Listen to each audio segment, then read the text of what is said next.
네, 오늘 요한복음 4장 두 번째 말씀을 같이 나누겠습니다. 박근혜 대통령께서 결국에는 탄핵을 국회 소추를 받으시고 이제 헌재를 기다리고 계십니다. 우리가 1974년 8월 15일 날 흑백 TV 화면에 고 유경수 여사가 총을 맞고 쓰러지는 장면을 아직도 저희는 기억을 합니다. 79년에 10월 27일 아침에 일어났을 때 신문 일면 탑기사로 고 박정희 대통령의 시해 사건의 뉴스를 저희가 들었습니다.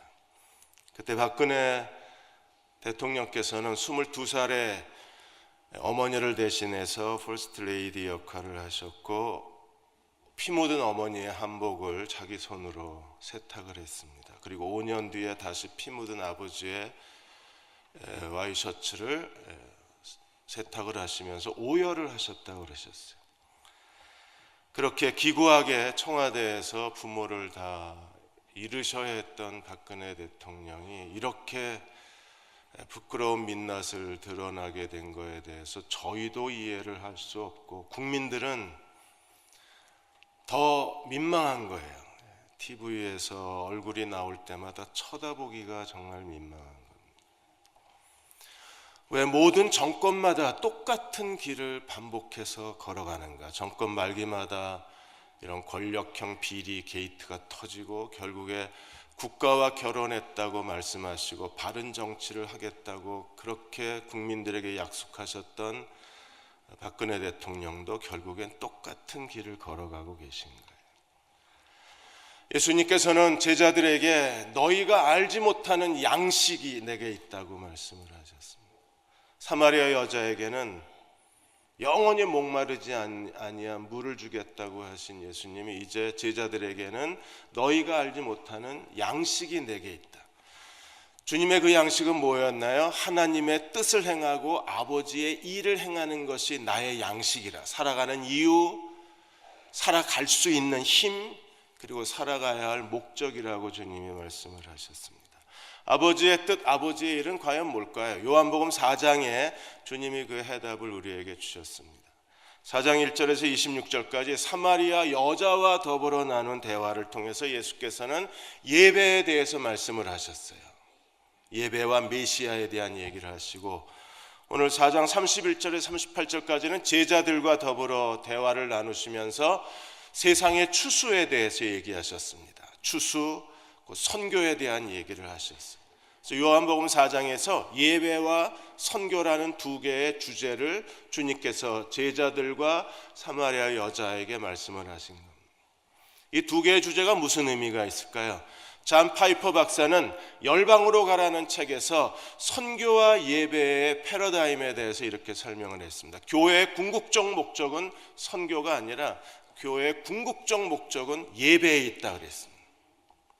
선교는 일시적이지만 예배는 영원하다는 거예요. 무슨 말입니까? 교회의 궁극적 목적은 선교입니다. 그런데 교회의 궁극적 목적은 선교가 아니라 예배라고 말하는 겁니다.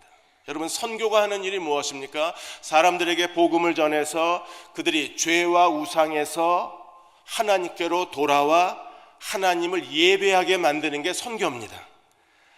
선교는 언젠가 끝납니다. 모든 족속과 방언과 백성과 민족이 어린 양 보좌 앞에 모여서 어린 양 앞에 무릎 꿇고 어린 양을 경배하는 하나님 나라가 완성되는 날 더 이상 선교는 존재하지 않아요. 그러나 예배는 그 이후에도 계속되는 게 예배입니다. 그러므로 예배는 선교의 연료요, 예배는 선교의 목표라고 했습니다. 그리고 선교는 예배로 시작해서 예배로 끝난다고 했습니다. 오늘 요한복음 4장에서 주님이 예배를 말씀하시고 세상 추수 선교에 대해서 말씀하신 것은 우리에게 너무나 중요한 하나님 나라의 메시지가 되는 거예요. 우리가 이 땅에서 복음을 땅끝까지 전합니다. 그것은요, 하나님을 예배하지 않는 백성들이 하나님께로 돌아와 하나님을 예배하게 만드는 게 바로 그리스도의 선교인 거예요. 우리가 이 하나님의 선교를 완성하기 위해서 교회가 해야 될 사명이 어디에 있습니까? 오늘 4장 35절에서 38절까지 말씀하신 세상의 추수꾼으로 사는 겁니다. 35절에 예수님은 이렇게 말씀하셨어요. 너희는 넉 달이 지나야 추수할 때가 이르겠다 하지 아니하느냐? 그러나 나는 너희에게 이르노니 너희 눈을 들어 밭을 보라. 희어져 추수하게 되었다. 지금은 추수 때가 된 거예요. 오늘 교회에 주신 사명은요, 이 추수의 사명을 우리에게 주셨습니다. 그래서 37절에 그런즉 한 사람이 심고 다른 사람이 거둔다 하는 말이 옳도다. 심은 사람은 누굽니까? 구약의 예언자들입니다. 심은 사람은 누구예요? 구약의 하나님 백성들입니다. 그들은 예수 그리스도가 오심을 예언하고 예수 그리스도의 모형과 그림자를 가지고 하나님의 통치의 역사를 이끌고 마침내 그리스도가 십자가에 죽으시고 부활하심으로 말미암아 구약의 모든 하나님의 예언이 성취가 됐습니다. 이제는 영생에 이르는 열매를 거둘 때가 된 겁니다. 그래서 38절에 내가 너희로 노력하지 아니한 것을 거두러 보내었노니 다른 사람들이 노력하였고 너희는 그들이 노력한 것에 참여했느니라. 세 번역엔 38절이 이렇게 되어 있습니다. 나는 너희가 수고하지 않은 것을 거두게 하려고 너희를 보내었노라. 수고는 남들이 하였는데 누가 했나요? 구약의 선지자, 구약의 백성들이 모든 수고를 다 했습니다. 우리는 그리스도가 십자가에 죽으시고 부활하신 이후에 우리는요, 그 수고에 참여한 자가 되어서 우리는 땅끝까지 하나님께서 영생의 열매를 거두라고 보낸 이 시대의 추수꾼들인 거예요. 사도행전 1장 8절에 오직 성령이 너에게 임하시면 너희가 권능을 받고 예루살렘과 유다와 사마리아 땅끝까지 이르러 내 증인이 되리라. 하나님도 지금 세상 구석구석에서 영생에 이르는 열매를 추수하고 계십니다. 이번에 네팔 기독교에 대해서 니케이 아시안 리뷰에서 네팔 기독교에 대한 보고서를 올렸는데 네팔 기독교인이 벌써 100만 명이 넘었습니다. 교회가 8,000개가 넘습니다. 네팔 기독교 연맹의 그 보고에 의하면 네팔 고원에 있는 불가촉 천민들, 인간 대접을 받지 못하는 버림받은 사람들, 비참한 사람들로부터 시작해서 복음이 확산되고 있다고 보고했습니다. 전체 100만 명이 넘는 네팔 기독교인 중에 60% 이상이 불가촉 천민들입니다. 하나님께서 그들을 구원하고 계셨어요. 나이 70세의 그 딜마야라는 분이 갑자기 남편이 쓰러져 버렸습니다. 근처에 병원도 없고 의사도 없습니다. 그대로 놔두면 남편이 죽어야 합니다. 그런데 동네 사람 한 사람이 이 딜마야에게 와서 교회 가서 기도하면 나을 수도 있다는 얘기를 해줘요. 그때 처음으로 이 딜마야가 교회를 찾아갑니다. 낯선 모임에 찾아갔는데 교회 사람들이 정말 따뜻하고 가족사랑 이상으로 딜마야를 환영해주고 그녀의 이야기를 듣고 같이 간절하게 무릎 꿇고 기도했습니다. 그리고 하나님께서 그 남편을 치료해 주셨고 온 가족이 하나님께로 돌아와 구원받는 역사가 일어나요.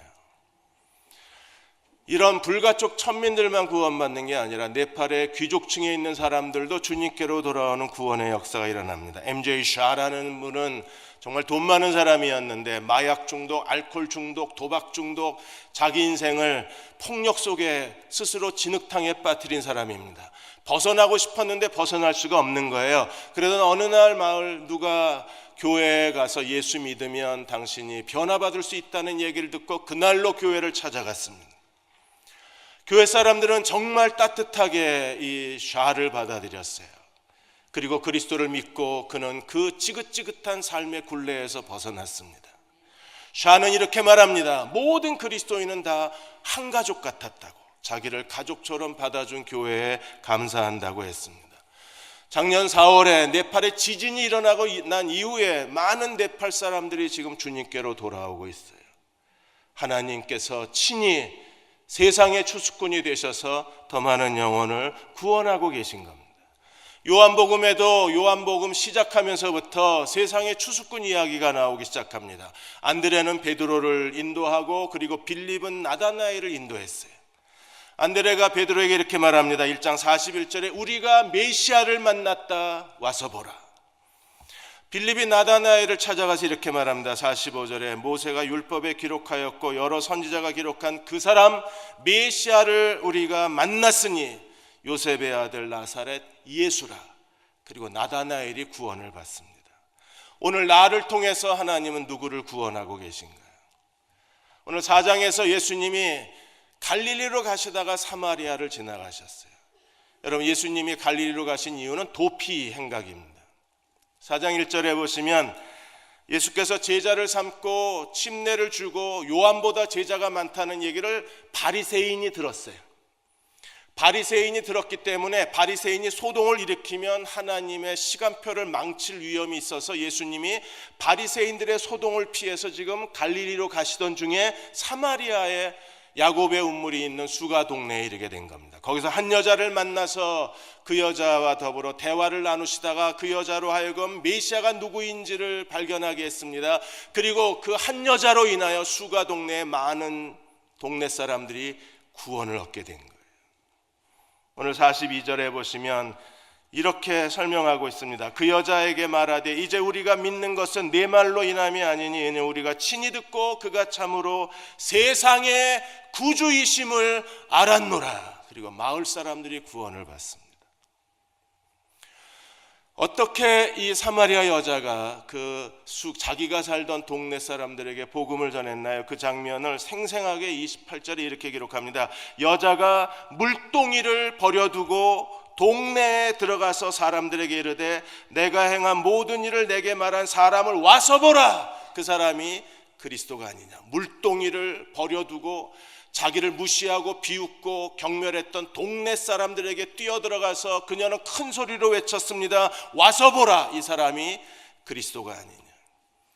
오늘 우리가 그리스도를 증언하지 못하는 이유가 어디 있나요? 우리는 내가 믿는 예수가 누구인지, 그 영광과 그분이 얼마나 높고 위대하신 분이신지, 그분이 얼마나 우리를 사랑하셨는지 그 감동을 잃어버렸기 때문입니다. 사마리아 예수가의 마을에 들어갔던 여자는 39절에 이렇게 말합니다. 여자의 말이 내가 행한 모든 것을 그가 내게 말하였다 증언함으로 그 동네 중에 많은 사마리아인이 예수를 믿으니라. 증언함으로. 그녀의 말을 듣고 동네 사람들이 다 나와서 예수를 믿고 구원을 받는 거예요. 우리는 왜 사람들에게 그리스도를 전하지 않을까요? 어느 사이인가 우리는 예수 그리스도가 우리에게 너무나 시시한 분이 되어버린 겁니다. 세상 사람들이 예수를 무시하고 업신여기고 함부로 대하고 옆집 아저씨처럼 평범하게 대하는데 어느 사이에 그리스도에 대한 우리의 마음이 점점점 작아져 버리는 거예요. 제라드 윌슨 박사가 복음에 눈뜬 사람들, 그리스도의 사랑에 눈뜬 사람들에 대한 비유를 들었습니다. 어느 날 한 남자가 뒷좌석에 아들을 태우고 기차가 오는데 기차 건널목을 건너려는 순간에 건널목 한가운데에서 차의 시동이 꺼졌습니다. 다시 시동을 걸고 빠져나가려고 하는데 벌써 기차는 가까이 옵니다. 뒤에는 아들이 있고 차는 시동이 걸리지 않습니다. 이제 죽었구나 싶은데 갑자기 뒤에 있던 차가 와서 이 자동차를 밀어내고 대신 기차에 부딪혀서 그 운전사가 희생을 당합니다. 살았다고 생각하고 아들이 안전한 걸 확인한 그 남자는 자기 때문에 한 남자가 희생당했다는 사실을 알고 자기를 대신하여 죽은 그 운전자에 대해서 가지는 마음, 그 연민, 그의 희생에 대한 고마움, 그가 자기를 위해서 대신 죽었다는 그 감동, 그게 바로 십자가를 바라보는 그리스도인들의 마음이어야 된다는 거예요. 우리가 하나님이 어떻게 우리를 사랑하셨는가를 알고 그리스도가 십자가에 죽으심으로 어떻게 우리를 구원하셨는지를 아는 사람들은 우리는 길거리에 뛰쳐나가서 내가 만난 예수가 그리스도가 아니냐고 소리 지를 수밖에 없어요. 바울도 골로새 1장 15절 17절에 예수 그리스도가 얼마나 위대하시고 영광스러운 분이신가를 말합니다. 그는 보이지 않는 하나님의 형상이요 모든 피조물보다 먼저 나신 자니 만물이 그에게서 창조되되 하늘과 땅에서 보이는 것들과 보이지 않는 것들과 혹은 왕권, 주권, 통치자, 권세들이 만물이 다 그로 말미암고 그를 위하여 창조되고 예수 그리스도는 어떤 분이십니까? 그분은 하나님의 형상입니다. 그리스도는 어떤 분이신가요? 그분은 보이지 않는 하나님의 아들이시며 그분은 창조주이시고 만물보다 먼저 계신 분이시고 만물을 주관하시는 만물의 통치자로 내 안에 살아계신 분이십니다. 우리가 그리스도의 영광을 눈을 떠서 그 영광을 본 사람들은 가만히 있을 수가 없는 거예요. 요한복음 1장 14절에 말씀이 육신이 되어 우리 가운데 거하심에 우리가 그의 영광을 보니 아버지의 독생자의 영광이 은혜와 진리가 충만하더라. 그리스도가 우리에게 어떤 사랑을 주셨는지, 어떤 죄사함과 어떤 구원을 주셨는지, 내게 베푸신 은혜가 얼마나 큰지 온몸으로 그리스도의 사랑을 경험한 사람들은 사마리아 여자처럼 물동이를 버려두고 길거리에 뛰쳐나가서 내가 만난 분이 하나님의 아들이 아니냐고 소리 지르고 사람들에게 증언할 수밖에 없는 거예요. 우리는 이 시대에 그리스도의 증인으로 살아가는 사람들입니다. 그분의 사랑의 증거자로 살아가는 사람들. 올 3월에 유석경 전도사님이 하나님의 부르심을 받았습니다. 그분은 죽으시기 전에 책을 하나 남겼는데 당신은 하나님을 오해하고 있습니다라는 책을 남겼습니다. 이분은 굉장히 학생들을 잘 가르쳐서 그 큰 어학원의 강사로 계시다가 자기 남은 생에 복음 전하겠다고 미국의 트리니티 신학교에 유학을 하고 있는 중에 갑자기 창자가 끊어질 듯 통증이 와서 배를 움켜안고 쓰러졌습니다. 그리고 병원에 가서 검사한 결과 직장암 말기로 판정을 받았습니다. 이미 수술도 늦었습니다. 수술해봐야 1년도 살지 못한다는 얘기를 들어요. 그녀는 수술을 포기하고 남은 시간 동안에 복음을 전하기로 결심을 합니다. 그리고 크고 작은 교회에 가서 간증을 하고 하나님 말씀을 전했습니다. 그 책에서 이렇게 말하고 있습니다. 나를 처음 만난 사람 중에 내가 암 환자라는 것을 먼저 알아보는 사람은 거의 없습니다. 그만큼 나는 행복하고 나는 기쁨이 넘칩니다. 내가 암 환자라고 얘기를 해도 사람들이 믿지를 않습니다. 사람들은 환경이 달라지면 행복할 거라고 얘기합니다. 그러나 환경이 완벽함에도 불구하고 남들이 부러워할 만한 환경 속에 살면서도 얼마든지 불행한 사람이 있어요. 그녀는 행복의 비밀을 안 겁니다. 그녀는 정말 불행한 환경 속에 있었지만 누구보다도 행복하고 누구보다 기쁨이 충만했습니다. 무엇 때문인가요? 예수 그리스도 때문에 그녀는 행복하다고 말합니다. 자기는 병 낫는 게 목적이 아니라 그랬어요. 병 낫는 게 목적이 아니라 하나님의 목적대로 사는 게 자기 인생의 목적이라 그랬습니다. 그분이 발견한 하나님의 목적 중에 하나가 이사야 43장 21절입니다. 이 백성은 내가 나를 위하여 지었나니 나를 찬송하게 하려 함이라. 하나님을 찬송하는 게 하나님의 창조의 목적이라는 사실을 알고 유석경 전도사님은 온 힘을 다해서 하나님을 찬양했던 거예요. 의사가 1년밖에 살 수 없다 그랬는데 그녀는 무려 3년이나 살았습니다. 그리고 크고 작은 교회에 다니면서 간증과 전도를 통해서 많은 영혼들을 주님께로 데려간 거예요. 누가 이 시대의 그리스도의 증인으로 사는 사람일까요? 저희 교회 지저스 발레단 아이들 발레단이 있습니다. 이번에 여전도의 총회 성광지에 발레단 이야기가 실렸습니다. 지저스 발레단 아이들은 다 교회 아이들인 줄 알았는데 저도 그 기사를 읽어보고 많은 아이들이 교회 다니지 않는 아이들이라는 걸 알게 되었어요. 그런데도 아이들이 온몸을 통해서 발레로 하나님의 영광과 그리스도의 복음의 소식을 그 발레를 통해서 사람들에게 전하고 있는 겁니다. 그곳에서도 그리스도가 증거되고 있었어요. 저희 교회에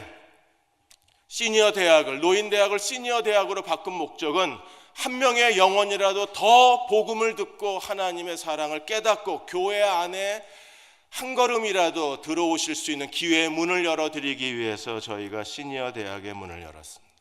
극동 다문화센터를 연 것도 결혼 이주 여성들에게 우리가 복음을 전하고 하나님의 사랑을 깨달아서 그들이 한국에 와서 예수 그리스도로 말미암아 새로운 인생을 살고 또 본국에 있는 그들의 가족에게 복음을 전할 수 있는 선교의 문을 열기 위해서 우리는 극동 다문화센터를 시작하고 그리고 전도사님은 온 힘을 다해서 사역하고 계십니다.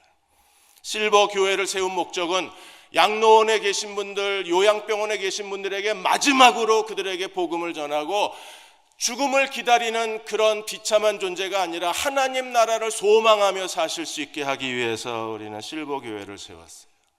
모란봉 교회에 운영위원들은 정말 헌신적입니다. 그분들은 탈북자들의 선한 목자가 되어서 온 힘을 다해서 복음을 전하고 하나님의 사랑으로 그들을 돌봐주고 그들이 믿음의 바로 쓰고 한국 땅에서 안정된 삶을 살 수 있도록 온 힘을 다합니다. 그리고 이제 모란봉 교회만을 위한 주일 예배를 따로 드리기를 시작을 했습니다. 우리가 해야 될 일이 무엇인가요? 예수 그리스도가 어떤 분이신가를 우리 세상의 구주가 되심을 우리는 세상에 증거하기 위해서 이 세상의 추수꾼으로 하나님을 섬기는 사람들입니다. 사마리아 여자 하나가 예수를 만나고 행복해지자 어떤 일이 일어났나요? 수가 동네에 그 많은 사마리아인들이 그들도 예수를 만나서 행복해진 거예요. 우리가 어떻게 세상의 추수꾼으로 살 수 있을까요? 세 가지를 해야 되는데, 첫째는요, 영혼의 추수꾼이 돼야 합니다. 더 많은 사람들은 그리스도에게로 인도해서 그들로 하여금 예수가 세상의 구세주임을 깨닫게 해야 합니다. 사람들은 아직도 자기의 죄와 죽음의 문제를 해결하지 못했습니다. 사람이 죽음에 직면해서야 자기가 죽음을 준비하지 못했다는 사실을 깨달을 때 너무 늦는 거예요. 인생에 다른 성공을 이루었어도 자기의 죄의 문제와 죽음의 문제를 해결하지 못한 사람은 정말 어리석은 사람입니다. 이번 주에 우리가 장례를 치르고 지금 하나님 품에 안식하고 계실 교우 중에 한 분이 52살, 52세라는 걸 말씀드린 적이 있습니다. 지역교회 담당 목사님이 저한테 문자를 보냈습니다. 뇌출혈로 쓰러졌는데 지혈이 되지 않는다. 병원에서는 뇌사 판정을 내리려고 한다. 전화를 부탁을 했어. 그래서 그날 밤 늦었는데 전화를 드린 거예요. 아내가 이제 아직 어린 두 딸이 있습니다. 나는 어떻게 살아요? 라고 얘기한 게 아니었어요. 그분은 남편이 어떻게 믿음을 갖게 되었는지, 그리고 얼마나 하나님 나라를 소망하고 있는지, 그리고 구원받은 하나님의 자녀라는 확신을 가지고 제게 남편에 대한 이야기를 해 주었어요. 그분은 일찍 하나님의 부르심을 받았는지 모르겠지만, 그러나 한 가지 사실은 중요한 거예요. 이미 예수가 세상의 구세주임을 믿었고 구원받은 하나님의 자녀였으며 하나님 나라를 소망했던 사람이라는 사실. 그 하나만으로도 그 아내와 딸들은 아버지와 남편이 너무나 소중한 거예요. 요한복음에 이렇게 얘기했습니다. 1장 12절에 영접하는 자고 그 이름을 믿는 자들에게는 하나님의 자녀가 되는 권세를 주셨습니다. 1장 29절에 침례 요한이 예수님에 대하여 증언하기를 보라 세상 죄를 지고 가는 하나님의 어린 양이라고 했습니다. 3장 3절에 사람이 거듭나지 않으면 하나님 나라를 볼 수 없습니다. 3장 5절에 물과 성령으로 나지 않으면 하나님 나라에 들어갈 수가 없습니다. 3장 16절에 하나님이 세상을 이처럼 사랑하사 독생자를 주셨으니 누구든지 저를 믿는 자마다 멸망치 않고 영생을 얻게 하려 하심이라. 여러분 구원받으셨나요? 그리고 나로 인하여 얼마나 더 많은 영혼들이 구원을 받았나요? 우리는 더 많은 영혼들을 주님께로 인도하는 영혼의 추수꾼으로 이 세상을 살아가야 합니다. 한국의 복음주의 협의회가 매년 12월이 되면 사랑의 예수님 행사를 합니다. 이 사랑의 예수님 행사에는 가난한 자, 탈북자, 그리고 이주인들을 대상으로 사역하는 분들을 초대를 해서 큰 교회를 1대1로 맺어주고, 그래서 큰 교회가 이분들에게 20만 원을 든 봉투를 그 단체 7명에게 선물을 주는 행사를 합니다. 선물 주는 행사가 끝나고 거기에 초대되어 오신 베트남 결혼 이주 여성 호띠뚜 에성이 간증을 했습니다. 그녀가 한국에 결혼하고 한국에 왔을 때 첫 해 오자마자 딸을 낳고 그 다음에 아들을 낳는데 육체적으로 정신적으로 한국말은 서툴지 시댁하고 제대로 대화도 되지 않지 너무나 고통스러운 날을 보내야 했었어요. 그녀는 절망하고 차라리 다시 돌아가고 싶었습니다. 그러던 어느 날 한국어를 가리키는 방문 교사가 그녀가 너무 괴로워하자 교회를 소개해 줍니다. 교회 가는 것도 두려웠습니다. 한국어가 서툴고 낯선 사람들하고 같이 있다는 게 너무 힘든 일이었지만, 그러나 교회에 가자마자 모든 사람이 친절하게 따뜻하게 가족 이상으로 너무나 밝게 그녀를 맞아준 거예요. 그녀는 교회에 가는 게 행복했습니다. 교회 가는 게 즐거워졌습니다. 교회 사람들을 만나는 게 너무나 그녀의 기분 좋은 일이 된 거예요. 여러분, 교회에 이주 여성들이 오거나 교회에 장애우들이 오거나 교회에 어려운 사람들이 왔을 때 우리가 누구보다도 밝게 웃으면서 그들을 크게 손 벌려 환영해 줘야 합니다. 그렇게 예배를 드리던 어느 날 그녀가 성경 공부를 하면서 예수께서 하나님이 보내신 구세주라는 사실을 깨닫고 그녀는 그 자리에서 예수님을 개인의 구세주로 영접하고 구원의 기쁨을 맛봤습니다. 이제 하나님의 자녀가 된 겁니다. 그녀는 눈물을 흘리며 이렇게 말합니다. 하나님이 먼 베트남에서 나를 한국 땅에 데려다가 한국 땅에서 하나님의 자녀가 되게 하셨다고. 그뿐만이 아니라 그녀가 기도하자 하나님이 놀라운 선물을 주셨는데, 동생도 한국 남자하고 결혼해서 인천에 와서 살면서 인천에 사는 동생이 베트남에 사는 엄마 아빠를 다 한국에 모시고 온 거예요. 동생도 구원받고 엄마 아빠도 구원을 받았습니다. 남편이 트럭 운전수였는데 사고를 내고 면허가 취소됐습니다. 먹고 살기 힘들어서 택배 일을 하고 있는데, 그런데 한국어가 능숙해지자 하나님께서 그녀에게 취직의 기회를 주셔서 전자회사에 취직을 해서 이제는 그녀가 돈도 버는 거예요. 어려울 때 남편을 대신해서 먹고 살 수 있게 하나님이 도와주신 거에 대해서 그녀는 또 그게 하나님이 주신 선물이라고 얘기를 합니다. 지금도 삶의 절망 가운데에서 예수 그리스도를 기다리고 있는 많은 사람들이 있습니다. 우리는 그들에게 찾아가서 복음을 전하는 영혼의 추수꾼이 되어야만 합니다. 두 번째, 우리는 하나님 나라의 추수꾼이 되어야 합니다.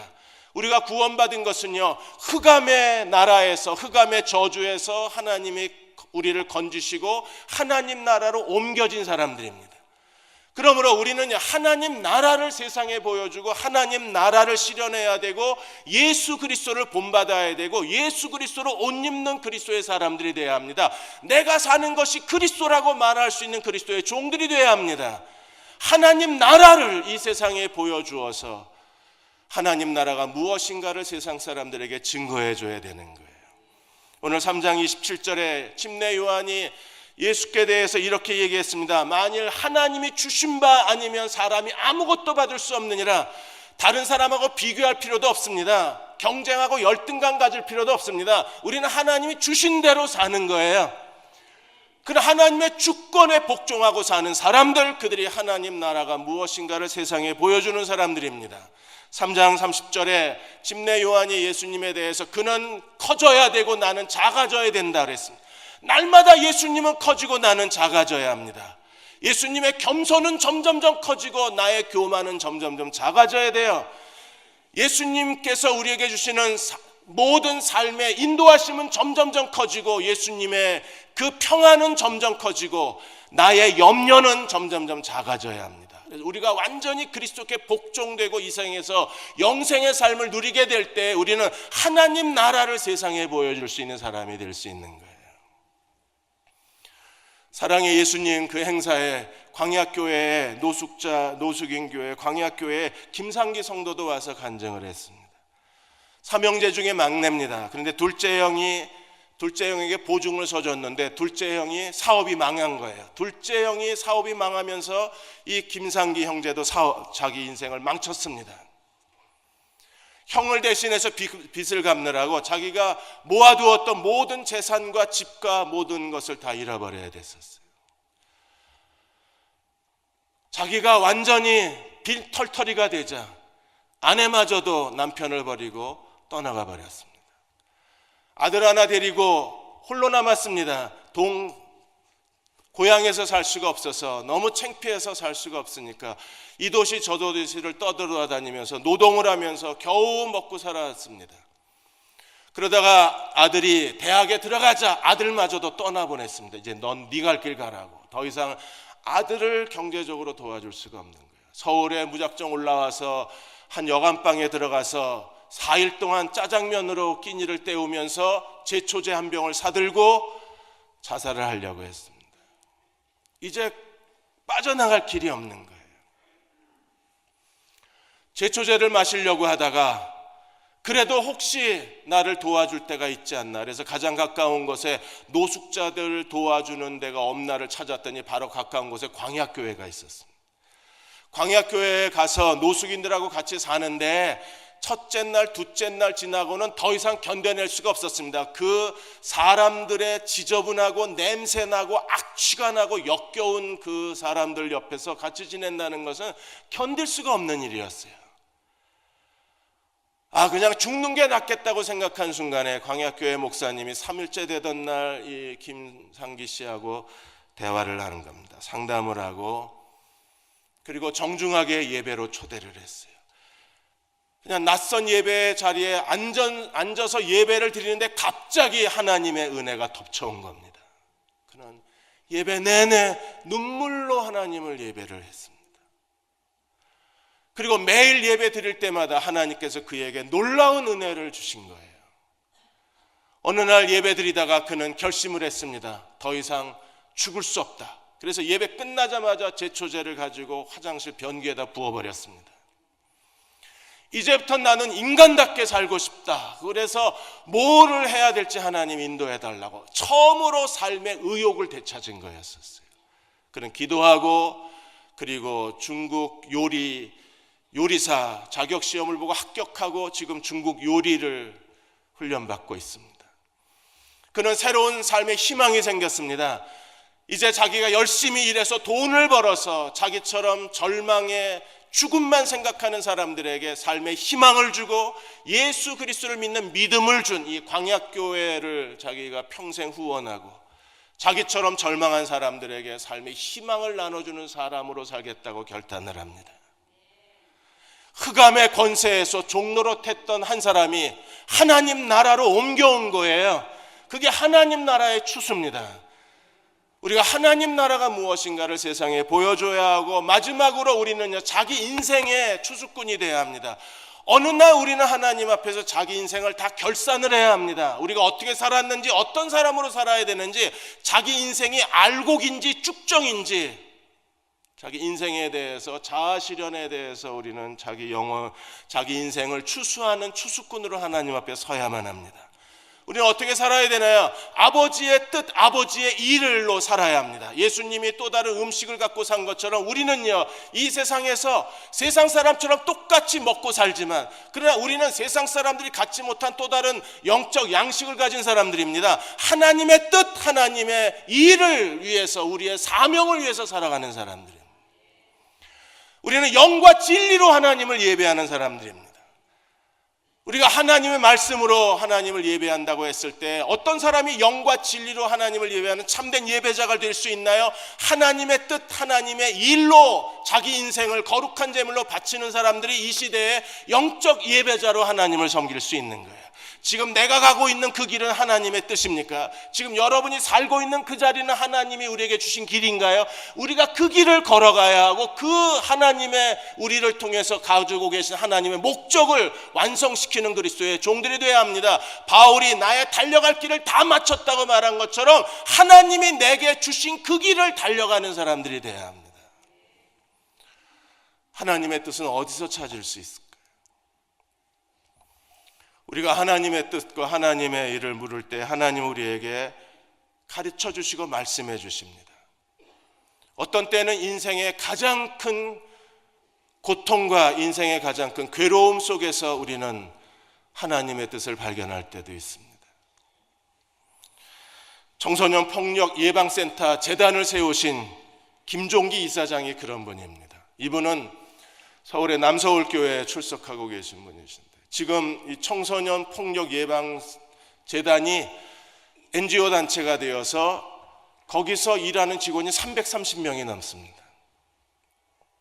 24시간 콜센터를 운영을 해서, 그래서 학교에서 폭력을 당하거나 왕따를 당하거나 학교 생활에 적응하지 못하는 많은 아이들이, 청소년들이 이 예방재단을 통해서, 폭력 예방재단을 통해서 그들이 도움을 받고 또 학교 문제를 해결하거나 또는 거기서 치료해주는 치료를 통해서 다시 그들이 학교 생활로 복구를 하고 있는 거예요. 2004년도에는 청소년 폭력 예방법을 제정시키는 데에 이 김종기 이사장이 큰 역할을 했습니다. 이분이 직접 자기가 발로 뛰어서 전국에서 47만 명의 학부모의 사인을, 서명을 받아서 그 47만 명의 서명을 제출해서 청소년 폭력 예방법을 통과시켰습니다. 이분은 왜 이렇게 살까요? 도대체 무엇이 이분으로 하여금 아버지의 뜻, 아버지의 일, 그것은 청소년들을 이 학교 폭력에서 건져내는 일이라고 말합니다. 그분은 어떻게 이렇게 살게 되었을까요? 그 아들이 대현인데 대현이가 고등학교에 진학하자마자 학교 폭력에 시달렸습니다. 매일 애들이 전화로 불러냅니다. 놀이터에서 얻어맞고 들어오고 노래방 가서 얻어맞고 들어오고, 어떤 날은 온몸에 멍이 들어서 왜 그러냐 그랬더니 대현이가 거짓말을 했습니다. 오다가 깡패를 만나서 맞았다고. 그냥 그런 줄 알았습니다. 근데 어느 날 대현이가 아파트 베란다에서 투신 자살을 했습니다. 자동차 지붕으로 떨어졌습니다. 피투성이가 됐는데 죽지는 않고 산 거예요.